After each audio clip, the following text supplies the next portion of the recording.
Hello! Magandang hapon sa inyong lahat, mga Lods. Kumusta na kayo?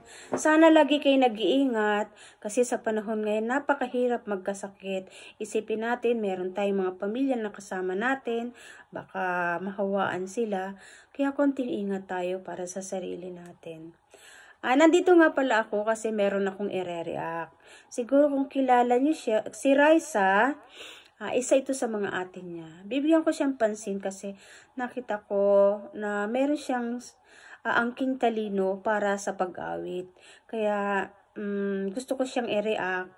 Bago ko naman ito i-react, pinaalam ko naman to sa kanya. Kaya ito, iano ko siya sa inyo para makilala ninyo siya at malaman ninyo kung gaano siya kagaling.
Sino dyan ang hindi nabibilib sa boses na mga ganyan, di ba?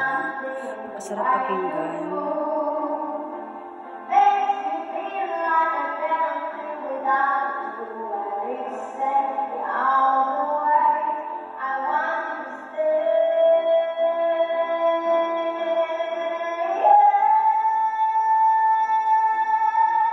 Wow, sarap. Galing, grabe.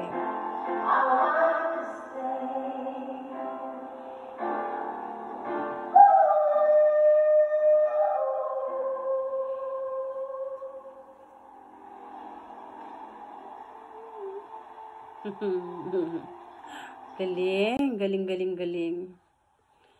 O, di ba napakagaling niya kumanta. Maraming salamat sa panonood ninyo. Sana napasaya ko kayo kahit kaunti. Kung sino man ang hindi pa nakapag-subscribe sa kanya, tulungan natin siya. Hindi naman siguro napakahirap sa atin, tsaka libre yun.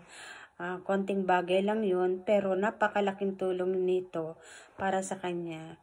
Sino man sa inyo hindi pa nakapag-subscribe, tulungan natin siya. At maraming salamat sa inyo, kahit paano. Siguro nabigyan ko kayo ng konting katuwaan. Maraming salamat sa inyo mga Lods. Ingat-ingat tayong parati. Maraming salamat.